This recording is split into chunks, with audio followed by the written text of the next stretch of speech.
festa. É o título da mensagem de hoje, usando a parábola do filho pródigo. Vamos lá, vou ler para vocês aqui o capítulo 15 do Evangelho de Lucas. Vou ler o verso 1 e o verso 2 e depois a gente pula para o verso 11. Aproximaram-se de Jesus todos os publicanos e pecadores para o ouvir. E murmuravam os fariseus e os escribas, dizendo: Este recebe pecadores e come com eles. Então eu quero que você preste atenção aqui o seguinte: dois grupos estão próximos de Jesus, e são esses dois grupos que vão ouvir essa série de parábolas aqui. Isso se chama contexto antecedente. Então qual é o contexto da parábola do filho pródigo? O contexto da parábola do filho pródigo são os versos 1 e 2, é quando Jesus começa a ensinar. E quem é que está ali próximo de Jesus ouvindo os ensinamentos? Dois grupos, publicanos e pecadores.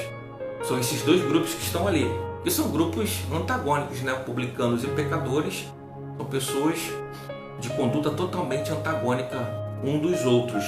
Aproximavam-se de Jesus todos os publicanos e pecadores para o ouvir.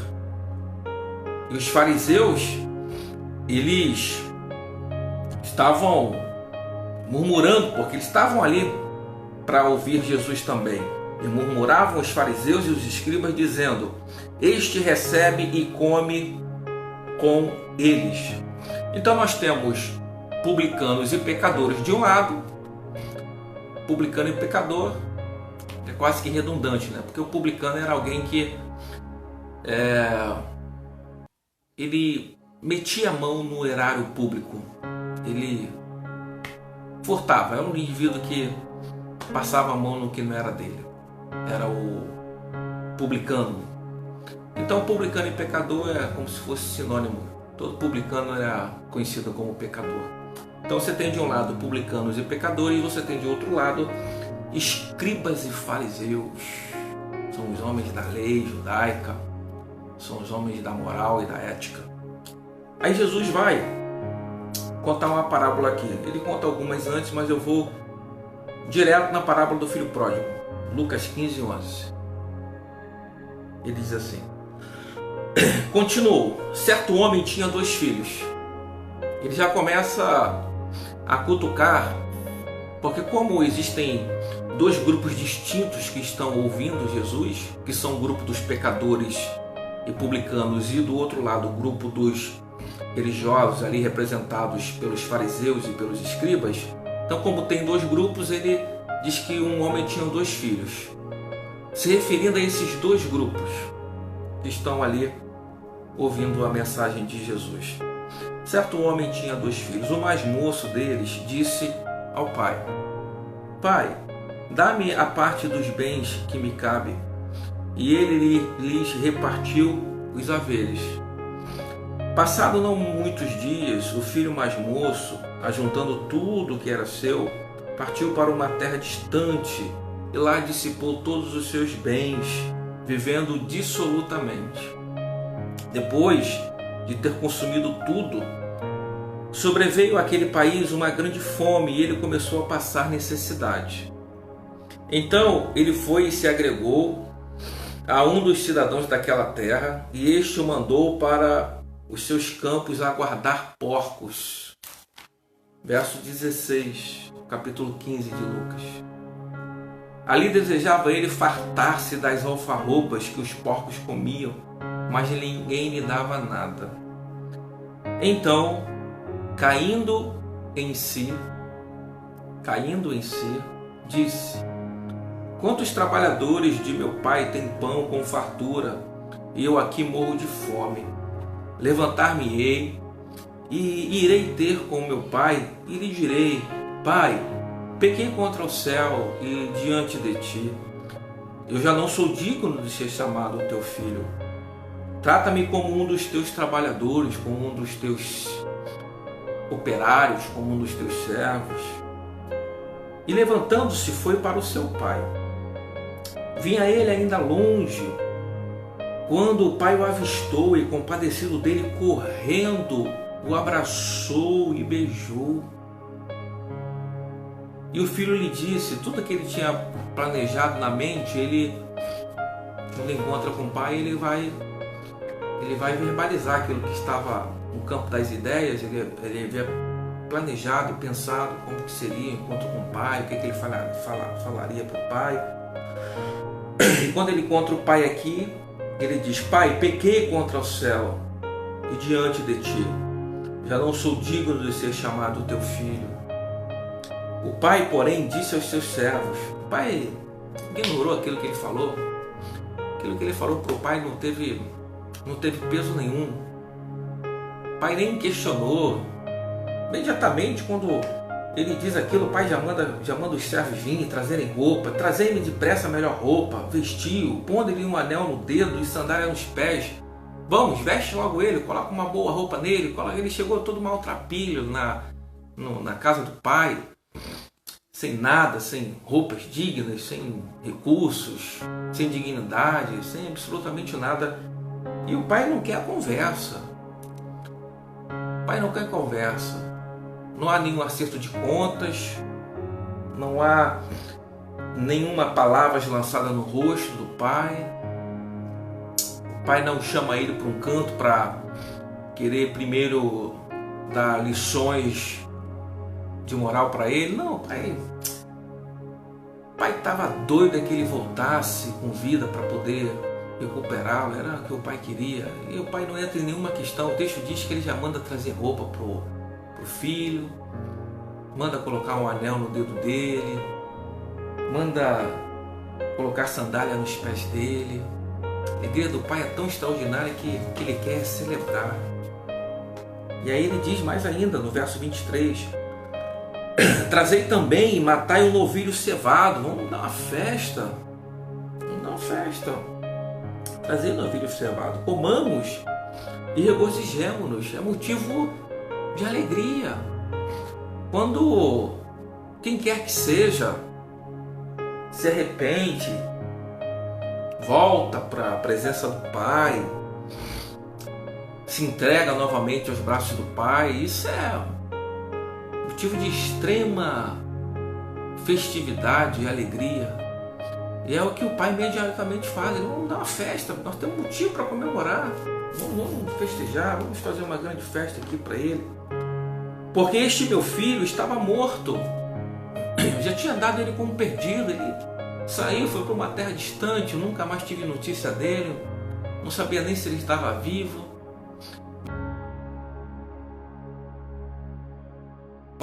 Chegando a todos os prazeres e pecados desta vida.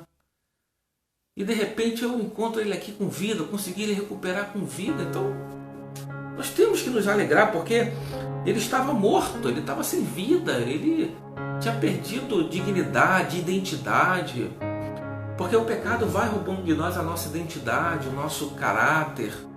O pecado tem essa força de dissolver o nosso ser, porque um pecado vai chamando o outro. Para o indivíduo sustentar um pecado, ele tem que mentir.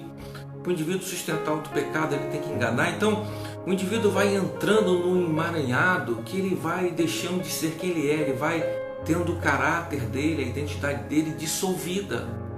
E ele vai morrendo existencialmente e espiritualmente. Por isso que o texto diz que o pai fala assim: olha, nós temos muito a comemorar porque esse meu filho estava morto. Estava andando sem consciência nenhuma, sem direção nenhuma.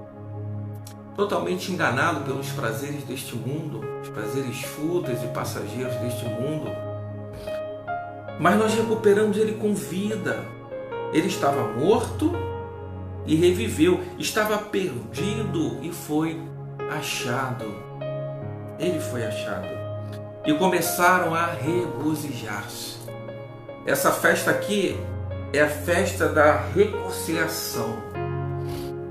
Essa aqui é a festa do perdão, é a festa da graça, é a festa do amor, é a festa da gratidão, é a festa do arrependimento, é a festa que celebra a vida daquele que estava morto, daquele que havia se perdido. E o pai, os servos, os empregados, todos foram tomados de grande alegria.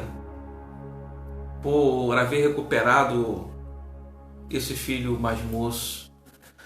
E aí diz que o filho mais velho, verso 25, o filho mais velho, que tinha ficado na casa quando o filho mais moço foi, o filho pródigo foi viver as suas aventuras, as suas ilusões, as suas fantasias, e o filho mais velho ficou ali com o pai na casa. E ele está numa de suas jornadas lá no campo, trabalhando, e quando ele volta, quando ele começa a se aproximar da casa, ele começa a ouvir músicas, coisas que não eram comuns. Ele acha estranho aquilo ali. O verso 25 diz: ora, o filho mais velho estivera no campo, e quando voltava, ao aproximar-se da casa, ouviu a música e as danças. E ele não estava acostumado com aquele ambiente, ele não estava acostumado com essas celebrações, ele não estava acostumado com essas manifestações de alegria. E aí ele acha estranho, chama um criado e pergunta: o que está rolando aí na casa do papai? O que está acontecendo aí na casa do papai? Estou ouvindo músicas, estou ouvindo celebrações, danças. O que está acontecendo? O que está rolando aí na casa do papai? E aí alguém vai e informa para ele: olha, veio o teu irmão e o teu pai ficou tão feliz, teu pai ficou tão grato, tão alegre de ter recuperado o teu irmão com vida, e que ele mandou matar um novilho cevado porque recuperou ele com saúde.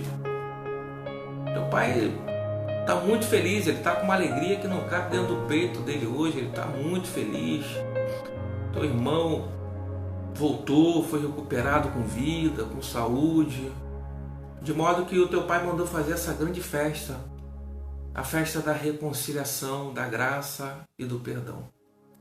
Quando o filho mais velho, que havia ficado em casa, que era um indivíduo cumpridor de todos os deveres e observava todas as questões éticas e morais, quando ele soube que o pai estava fazendo uma festa para o filho que tinha sido recuperado, ele virou um demônio. Ele virou um demônio. O texto diz que ele ficou indignado. Indignado. Vocês lembram da mensagem? Quem está aqui conosco e tem acompanhado essa série de mensagens sobre as parábolas da graça de Deus, vão lembrar de uma parábola que eu preguei, falando sobre os trabalhadores da última hora, que o título da mensagem é Quando a Graça de Deus Suscita a Maldade no Coração Humano. Quem está acompanhando regularmente lembra dessa mensagem. Eu acho que eu preguei há 2 dias atrás, mostrando que a bondade de Deus, quando é exercida, muitas vezes, quando ela encontra um olhar ruim, um olhar perverso, ela faz suscitar o que há de pior no coração humano. E essa graça, essa bondade aqui do pai, manifestada ao irmão, ao filho pródigo, fez suscitar o pior que havia dentro desse irmão mais velho, que havia ficado na casa. Porque ele fica extremamente irritado com a volta do irmão, com a festa do pai, com o perdão dado pelo pai ao filho, com a graça do pai em relação ao filho, dando ao filho, mesmo o filho não merecendo, que o filho fez coisas muito ruins, a gente vai falar daqui a pouco, mas o pai botou roupa nova, botou anel, restaurou a dignidade do seu filho. E a atitude desse irmão mais velho é uma atitude perversa, ele fica revoltado. Ele é aquele indivíduo que ele não celebra a graça de Deus, o perdão e o amor. Ele é aquele indivíduo que escreveu, não leu. Você já sabe qual é o restante da frase. Ele é desse tipo.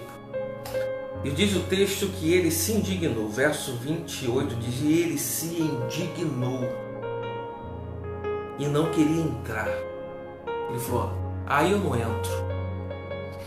Nessa casa eu não entro hoje. Dessa festa eu não participo. Dessa celebração eu não participo. Não contem comigo. Não vou entrar. Está no mesmo espaço que esse rapaz aí que fez o que fez e agora ainda tem festa para ele. Não entro. E ficou indignado. E certamente o servo foi lá falar com o pai, falou: olha, o fulano de tal, teu filho lá, ele não quer entrar, ele está chateado, ele não aceita você ter perdoado o teu outro filho, ele não aceita você ter restaurado a dignidade do teu outro filho, ele, olha, eu acho que ele não vai entrar não. E o pai vai lá para consolar ele. Diz o texto aqui, o verso 28, saindo porém o pai foi lá e procurava conciliá-lo. O pai foi lá, chamou ele, falou: por que você está assim, rapaz? Seu irmão, vamos lá nos alegrar com seu irmão estava perdido, a gente conseguiu recuperar ele. Seu irmão estava morto, estava sem vida e alguma luz, um lampejo de graça alcançou ele. Ele viu a besteira que ele estava fazendo, ele viu o caminho que ele estava fazendo, ele retornou aqui para nossa casa, para nossa família, para nossa convivência. Vamos lá ficar com teu irmão, vamos lá dar um abraço no seu irmão, vai lá dar um beijo no seu irmão. Tentou de todas as formas convencer o filho mais velho, mas ele não conseguiu não. Verso 29, o filho mais velho disse assim para o pai: mas ele respondeu ao seu pai: há tantos anos que eu te sirvo sem jamais transgredir uma ordem tua, e nunca me deste um cabrito sequer para alegrar-me com os meus amigos. Olha a história das invejas e das comparações. Ele tinha tudo. Se ele quisesse, ele não teria só um cabrito, não, ele teria 10, 15, 20. Estava tudo à disposição dele. Ele que era um camarada amargurado, ele que era um camarada sisudo e nunca quis desfrutar das benesses e dos benefícios que o pai tinha deixado disponível para ele. Tanto que o pai vai dizer para ele, no verso de número 30, o pai vai falar: olha, tudo que é meu é teu, filho. E ele fala: você nunca me deu um cabritinho para eu poder matar e poder celebrar com os meus amigos. Vindo, porém, esse teu filho não é mais irmão dele. Ele já cortou todo o vínculo com o irmão. Todo o vínculo. Ele chama o irmão de teu filho. Vindo, porém, esse teu filho, esse que não vale nada, esse que desperdiçou tudo, esse teu filho, que desperdiçou os teus bens com meretrizes, que gastou todo o dinheiro na casa das primas, com as meretrizes, e tu mandaste matar para ele um novilho cevado. Ainda é isso que ele ganha. Então o pai respondeu a ele: meu filho, tu estás sempre comigo, tudo que é meu é teu. Tu poderia lançar mão do que você quisesse aqui. Tudo que é meu é teu. Entretanto, o pai dizendo: era preciso que nos regozijássemos e nos alegrássemos, porque este teu irmão estava morto e reviveu, estava perdido e foi achado. Irmãos, essa é uma parábola tão rica, com tantas variáveis, com tantos princípios, com tantos ensinamentos, que eu preciso me ater a uma direção, porque senão a gente precisaria de um tempo muito extraordinário para a gente estar aqui falando sobre essa parábola. 1 hora não seria suficiente. Então eu quero apenas trilhar uma linha com vocês aqui e deixar os outros aplicativos para uma outra hora e para um outro momento, quem sabe. Então eu quero falar sobre a atitude do irmão mais velho, do irmão mais novo e a atitude do pai. E o título que eu anunciei para vocês é: não perca a festa. Você já perdeu alguma festa que você foi convidado, que você, por algum motivo, porque você esqueceu, porque você se atrasou, ou porque você ficou chateado e você decidiu que você não ia mais naquela festa? Você já perdeu alguma celebração? Eu já perdi algumas celebrações. Eu lembro de uma que era um amigo oculto em um jornal. Eu trabalhava de mensageiro, office boy, jornal Tribuna da Imprensa, lá no centro do Rio, na Rua do Lavradio. E eu lembro que no final do ano foi feito um amigo oculto com todas as pessoas que trabalhavam ali na redação. E eu lembro que quem me tirou foi um camarada do alto escalão. Ele me tirou no amigo oculto. Camarada do alto escalão. Eu acho que ele era redator, ele era alguma coisa do alto escalão lá desse jornal. E quando eu soube que ele tinha me tirado, eu criei uma expectativa tão grande. Eu falei, poxa, esse cara vai me dar uma coisa muito boa, porque o cara é do alto escalão, tem um salário bom, ele tem uma renda boa, então com certeza eu me dei bem nesse amigo oculto, ele vai me dar um negócio muito legal. E aí a gente foi para o amigo oculto, e depois do amigo oculto ia rolar uma festa lá na redação do jornal, e as pessoas começaram a entregar os seus presentes daqui, dali, e eu estou observando aquele redator lá, ele está com um embrulho enorme, uma caixa grande. Eu falei, opa, me dei bem, vou ganhar um presente maravilhoso. E aí as pessoas foram trocando os seus presentes, e aí chegou na vez desse redator para ele revelar o amigo oculto, que era eu, e me dar o presente. Ele revelou e me deu. E aí, na tradição do amigo oculto, você tem que abrir para todos verem o que tem ali no presente. Aí eu todo feliz e abri, peguei aquela caixa enorme, um office boy, novinho, achando que seria um tênis ou alguma coisa de grande valor, e comecei a abrir. E aí quando eu abri a caixa grande, tinha uma caixa menor dentro. E quando eu abri a caixa menor, tinha outra dentro. E eu fui abrindo, e cada hora que eu ia abrindo, tinha uma caixa dentro. E cada hora que eu abria, tinha uma outra caixa dentro, que ia diminuindo de tamanho. Eu sei que chegou numa caixinha quase do tamanho de uma caixa de fósforo. E quando eu fui vendo aquelas caixas diminuindo, eu fui sendo tomado de uma ira, de uma revolta. Eu falei, olha, eu não acredito que esse cara fez isso comigo, esse redator, o cara tem dinheiro, o cara fez isso comigo. Aí eu só achei que no final, a caixa era uma caixa quase que do tamanho de uma caixa de fósforo. E tinha ali um perfume cariri, como se diz aí, né? Um perfume vagabundo, pequenininho, uma amostra grátis. E eu fiquei olhando para a cara dele assim, todo mundo rindo, achando graça daquilo. Hoje eu dou risada, mas olha, eu fiquei com o espírito desse irmão mais velho aqui. Eu falei, disso aí eu não participo. O pessoal foi para a festa, eu peguei minhas coisas, fui embora. Eu falei, eu que não participo dessa festa de jeito nenhum. Fiquei irado. E perdi a festa naquela noite. Por uma atitude minha, perdi a festa. Aqui nós temos o filho mais velho, o irmão do filho pródigo, é o indivíduo que decide não participar da festa da reconciliação. Nós temos aqui figuras antagônicas com sentimentos antagônicos.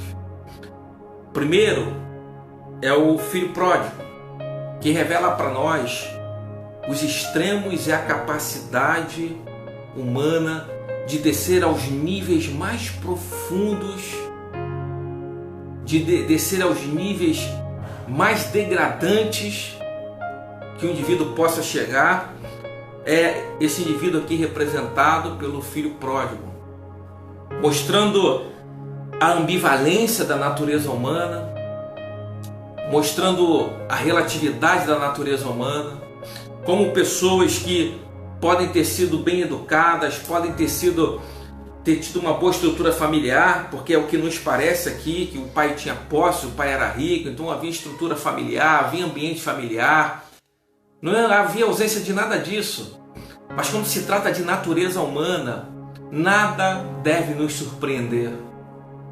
O ser humano, a natureza humana, ela é capaz de se entregar a uma vida autossuicida, autodestrutiva, de se entregar a atitudes mais degradantes que a gente possa imaginar que o ser humano seja capaz. Porque o que esse filho pródigo tem na casa é água limpa, é água fresca, é comida boa, é ambiente familiar. Mas o que ele quer? Ele quer a sujeira, ele quer água suja, ele quer experimentar a sujeira do mundo, ele quer se lambuzar com o ambiente dos porcos, ele vai trabalhar lá com os porcos. O que ele quer é viver de uma forma dissoluta, extravagante, autossuicida, mostrando essa capacidade da natureza humana, do que o ser humano é capaz, de como a gente carrega esse potencial autodestrutivo. É como se fosse uma bomba relógio dentro do ser humano. O ser humano carrega esse potencial autodestrutivo. Nós temos um potencial de destruir coisas boas. Às vezes o indivíduo tem lá uma família arrumadinha, tem uma família digna, tudo no seu lugar, e o camarada vai e arruma um jeito de transtornar tudo aquilo ali. Quando a gente vê pessoas que às vezes abandonam o lar, abandonam a casa, quer seja pelo lado do homem ou pelo lado da mulher, a gente pensa assim, poxa, a pessoa está vivendo algum problema na família, está vivendo algum problema conjugal, está vivendo alguma tribulação dentro da casa. Nem sempre, gente. Nem sempre. Às vezes o que faz o indivíduo, o que faz a mulher ou o homem tomar determinadas atitudes, às vezes não é que está havendo algum problema familiar, mas é essa pulsão de morte que habita o coração humano. Porque no caso desse filho aqui, pródigo, não havia nada ali. É coisa da cabeça dele. Ele quer experimentar outras coisas, ele quer mergulhar em outros mundos, ele quer descer até o submundo. O desejo do coração dele são as pulsões, as ambivalências que habitam a nossa natureza. Esse potencial horrível que a gente tem de destruir coisas boas. Aí você vai ver às vezes aquele homem que destrói uma família bacana por um relacionamento fútil e passageiro que aconteceu de repente. Do outro lado a mulher também, que tem um cara bacana, que tem um marido bacana, mas que daqui a pouco dá um surto na cabeça e a pessoa vai buscar outros caminhos. Então essa figura do filho pródigo, ela apresenta para nós essa ambivalência, essa ambiguidade da natureza humana e do que o ser humano é capaz. Eu não me surpreendo mais quando alguém diz alguma coisa acerca do ser humano, porque eu sei que o ser humano carrega essa vocação para o mal e para a morte, para estragar coisas bonitas e coisas boas. Conquanto a gente possa até dizer que existe uma influência do mal, espíritos do mal, próprio inimigo das nossas almas, mas o nosso maior inimigo somos nós mesmos, porque nós carregamos essa natureza que tem profunda inclinação para o mal, que tem profunda inclinação e vocação para destruir coisas belas e boas. Está aqui a figura desse rapaz que consegue dissipar tudo o que ele tinha como herança, perdeu tudo, perdeu dignidade, perdeu identidade, perdeu caráter. E o cara desce num nível tão profundo que ele vai cuidar de porcos, algo que era tão indigno para a cultura judaica. Ele está lá junto com os porcos, ele quer comer as bolotas de porco. O cara tem uma mesa farta na casa do pai. O cara tinha tudo na casa do pai, um pai rico, um pai generoso, um pai bondoso, uma família boa, estruturada. O cara tem tudo, mas o cara quer ir lá comer as bolotas de porco, ele quer experimentar como é que é aquilo lá. Ele quer ir lá, ele tem água limpa, mas o que seduz ele é água suja. Essa é a natureza humana representada aqui por esse indivíduo que é chamado de filho pródigo. E se não for, gente, uma ação do Espírito de Deus, o indivíduo nunca mais sai da lama, nunca mais se levanta, ele vai descendo em um nível de degradação tão forte que ele nunca mais se ergue. Só uma ação poderosa do Espírito Santo para fazer o indivíduo acordar e perceber o que ele fez da vida dele. Ele olhar e falar: caramba, o que eu fiz da minha vida? Olha, o que eu fiz da minha vida? Eu tinha tudo para dar certo, mas eu com as minhas mãos destruí tudo. Olha o que eu fiz na minha vida. Olha o que eu fiz com a minha casa. Olha o que eu fiz com a minha família. Olha o que eu fiz. Se não for uma graça de Deus, se não for um lampejo de luz do Evangelho para fazer com que nossos olhos se abram, o indivíduo permanece até a morte nesse estado. E no caso dele aqui, ele tem esse lampejo.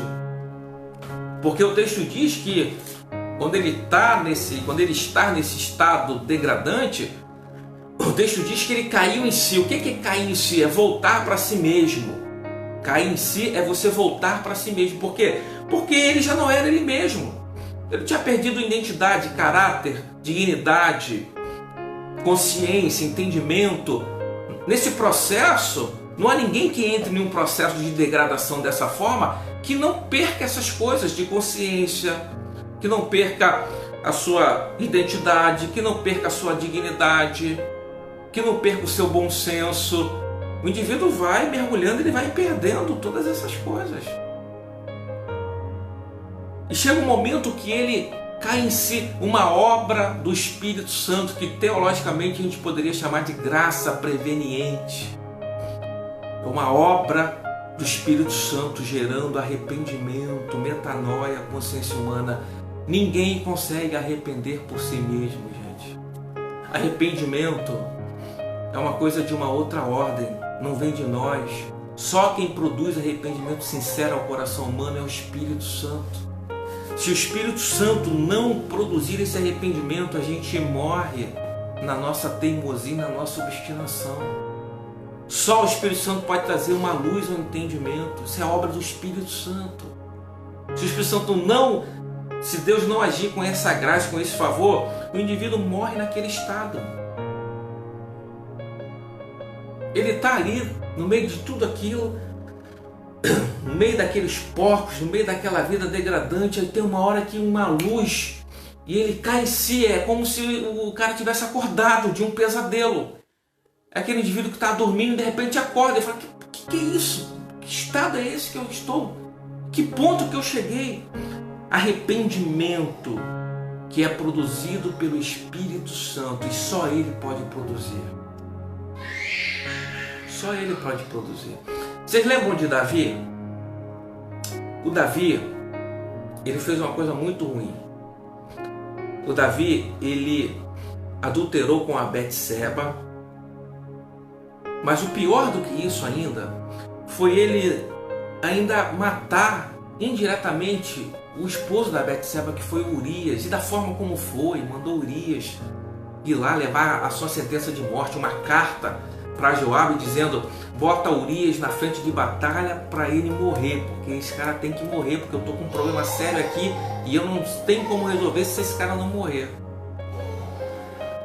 Isso foi muito ruim aos olhos de Deus, o que o Davi fez. E Davi fez o que fez. Depois que Urias morreu, Davi levou a Betseba lá para o palácio. O primeiro filho morre, depois a Bíblia diz que ela é engravida do segundo filho, que veio a ser o Salomão, o Gedidias, o Salomão. E diz o texto que depois que esse filho nasce, ou seja, se passa mais ou menos um ano, o profeta Natan vai lá no palácio conversar com Davi. E conta aquela historinha que vocês sabem, aquela parábola. E Davi fica irado, e quando Davi fica irado diz que o indivíduo daquela parábola deveria ser morto, e o Natan diz assim: olha, esse indivíduo é você, Davi. Eu contei aqui a tua história. Por que o Natan não foi antes falar com Davi, gente? Já pararam para pensar nisso? Por que o Natan esperou um ano para ir lá falar com o Davi no palácio? Por que Natan não chegou logo no início ali para tentar intervir, para tentar minimizar os estragos das ações de Davi. Não, Davi pegou a Betseba, levou para o palácio, tiveram outro filho, 1 ano depois. Sabe por quê? Porque o coração do Davi não estava preparado. Se o Natan chegasse antes, o Davi ia resisti-lo. O Davi seria resistente, porque o Espírito Santo ainda não havia produzido arrependimento, e o homem não consegue arrepender-se por si só. Não consegue. É só Deus que produz arrependimento verdadeiro. O que o homem consegue produzir é remorso. Arrependimento verdadeiro, metanoia, mudança de mente, de olhar, renovação de mente. Só o Espírito de Deus pode fazer isso no homem, constrangendo o homem no seu interior. E Deus sabia que o Davi não estava preparado. Então, nesse 1 ano, o Espírito Santo foi produzindo esse arrependimento, uma culpa em Davi, que veio seguida de um arrependimento, de um pesar.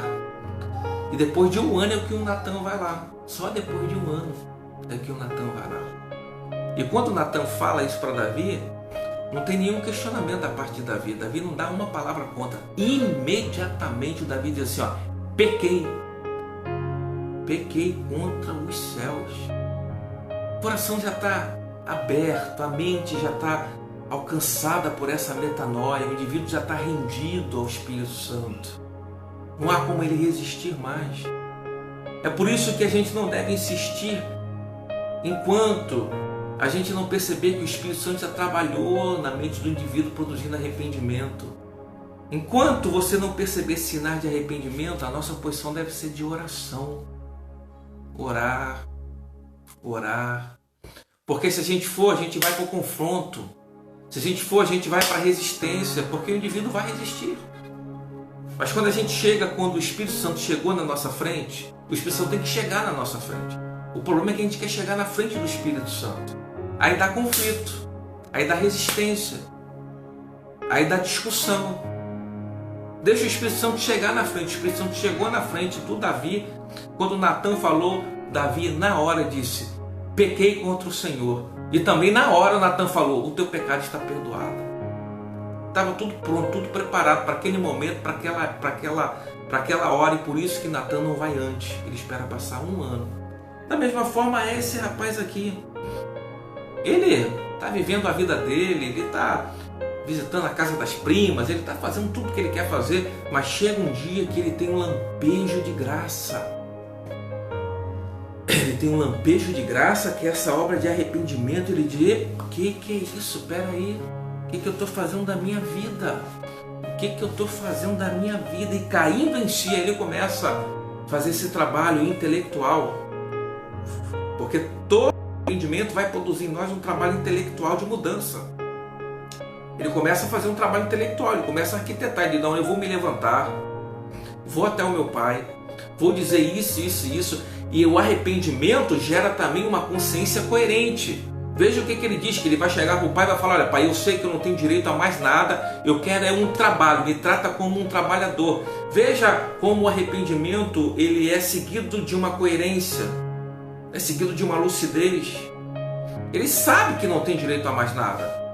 Ele sabe que vacilou, que pegou os seus haveres, que pegou a sua herança e gastou tudo. Então ele vai com esse espírito, é com essa mente, é com esse bom senso, é com essa coerência que ele vai até o pai. Diz, eu sei que eu não mereço nada, pai. Eu quero só trabalho, me dá trabalho e me trata como um dos teus trabalhadores. Quando a gente chega com essa consciência diante de Deus, a gente acaba sendo surpreendido pela graça, porque Deus nos dá muito mais do que a gente merece. O que esse filho aqui merecia era de fato ser tratado como um dos trabalhadores.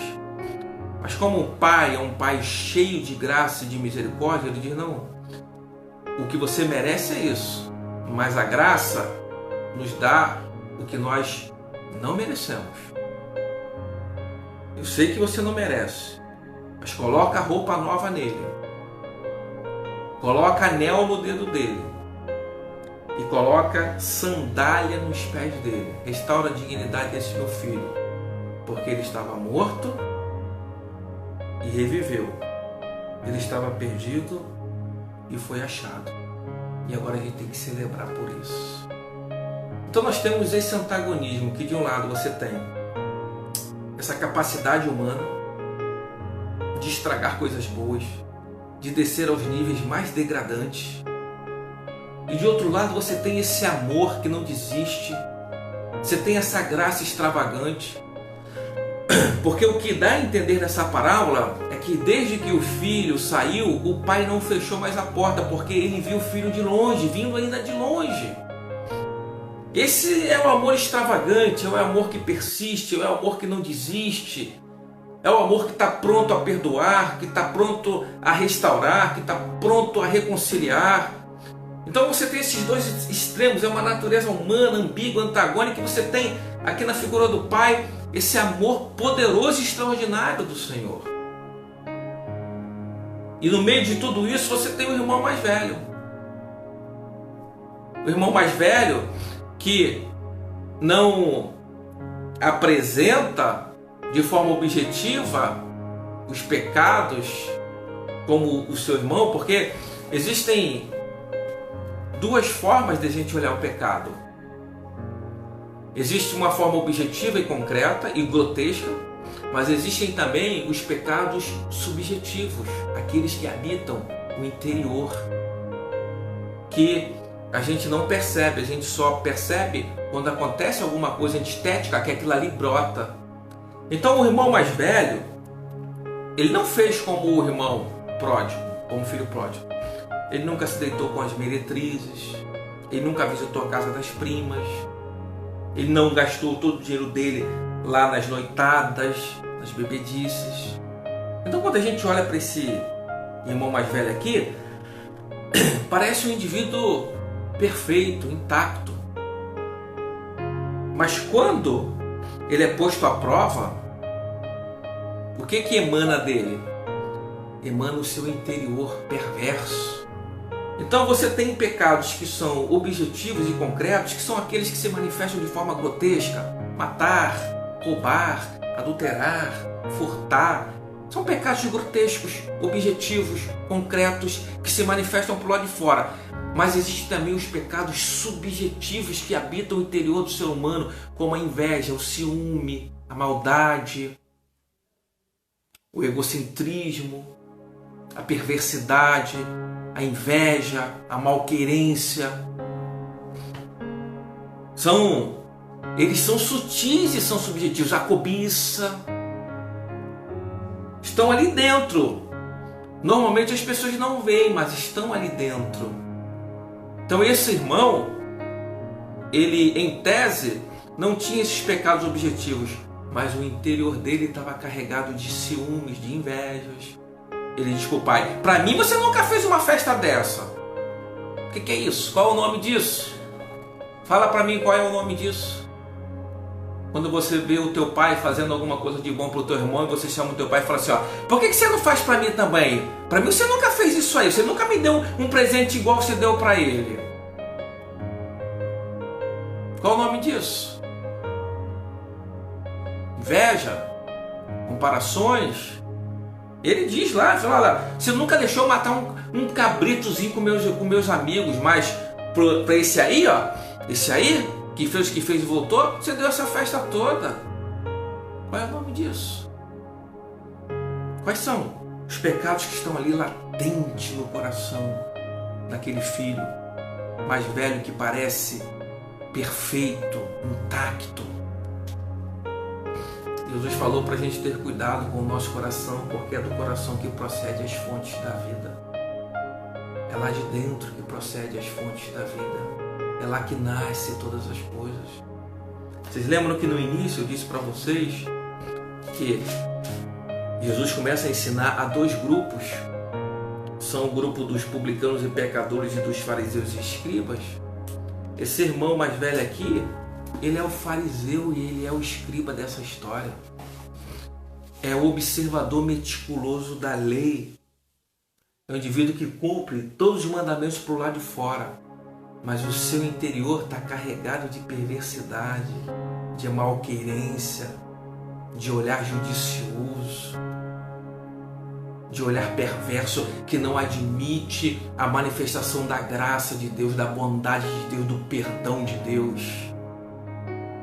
O pai não pode perdoar, não pode perdoar, não entra nessa festa. Eu não gosto de reconciliação, eu não gosto de festa de reconciliação, eu não gosto de festa de perdão, isso não é comigo. Eu sou um indivíduo da lei. Sou um indivíduo da lei. Não cumpriu a lei, paredão do fuzilamento. O irmão mais velho aqui é representado pelos escribas e fariseus. E o texto diz que ele não entra na festa. O texto encerra dessa forma: o pai tentando convencer o cara a participar da festa da reconciliação. O cara é irado porque o irmão tinha sido perdoado, porque o irmão tinha sido restaurado, e é motivo de ira e de perseguição por conta dele. Vocês estão percebendo como você pode ter esses extremos da natureza humana? Você tem aquelas pessoas que se mergulham nos pecados mais grotescos, mas você tem aqueles também que pro lado de fora parecem certinhos e perfeitinhos, mas estão igualmente perdidos. Estão igualmente perdidos. Porque o que habita o ser desse indivíduo é maldade, é perversidade, é um falar judicioso, é um olhar judicioso, é um olhar sectarista. Então, o que a gente vê nessa história aqui é o seguinte: é que quem se perdeu se acha, e quem parece que estava achado se perde.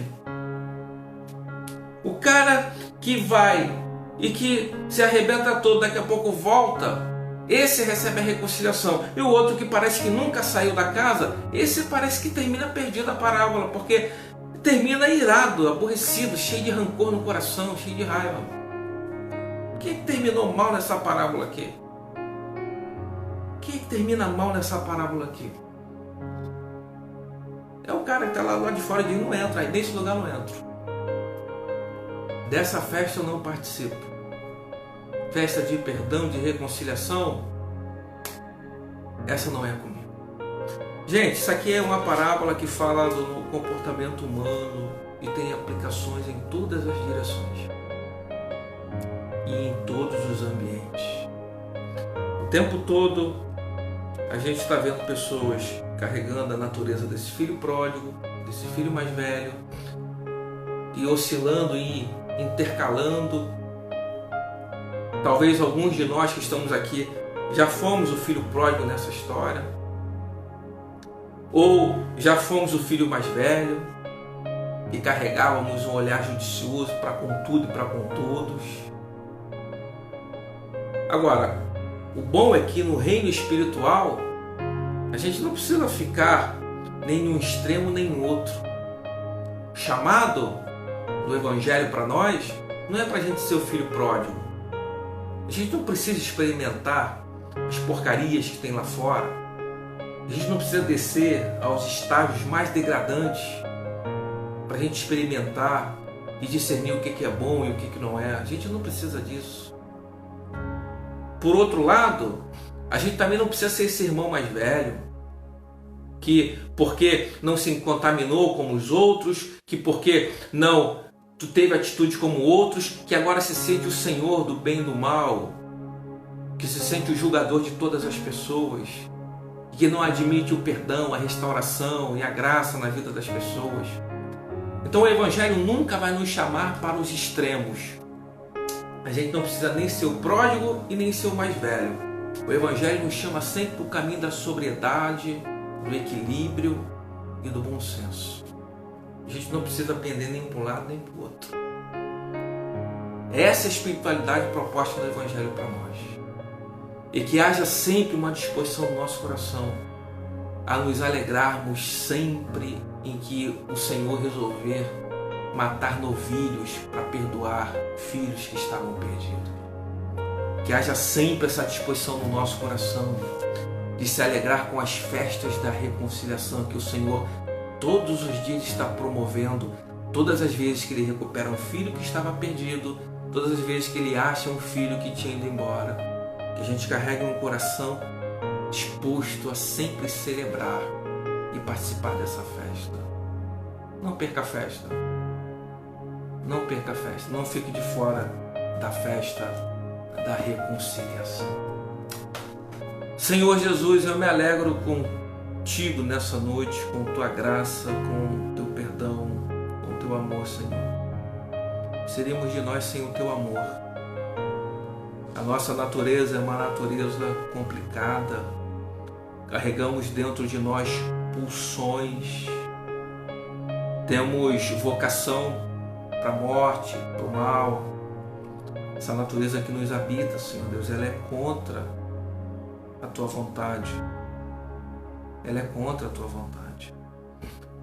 E nós te agradecemos porque o teu evangelho tem feito com que, mesmo carregando essa nossa natureza, a gente tem estado submisso e debaixo do teu evangelho, da tua palavra, Senhor. Para que possamos caminhar alinhados com o Espírito de Jesus e com o teu evangelho. Nos livra, Senhor Deus, de extremos. Nós não precisamos experimentar as porcarias lá de fora para ter um testemunho para contar na igreja. A gente não precisa disso. A gente pode carregar o testemunho do teu amor, da tua graça, da tua bondade, sem precisar experimentar porcaria. Nós precisamos ser o filho pródigo dessa história. Mas também nós não queremos ser aquele filho mais velho que nunca saiu da casa, que sempre permaneceu na casa, mas que nunca se converteu o coração, que nunca converteu o olhar, a bondade e ao amor de Deus. Pelo contrário, se entregou a um espírito judicioso, perverso, maligno, contrário à reconciliação, ao perdão e à graça. Nos livra desses extremos e nos faz andar em equilíbrio e sobriedade na tua presença, Senhor. É o que eu te peço, que essa palavra alcance os nossos corações nessa noite. Que o Senhor nos abençoe poderosamente nessa noite. E que a gente possa participar de muitas festas aqui nessa terra, onde há a celebração da tua reconciliação, onde há perdão do Senhor sendo entregue, e onde há transformação de consciências e de corações. Oramos assim em nome de Jesus. Amém. Amém. Queridos, Deus abençoe. É sempre bom estar com vocês aqui. Amanhã, se Deus permitir, estaremos aqui mais uma vez falando sobre mais uma parábola do administrador infiel, capítulo 16 de Lucas. Aguardo vocês aqui, tá bom, gente? Um beijo para todos vocês, fiquem com Jesus, um grande abraço para todos, na paz do Senhor Jesus.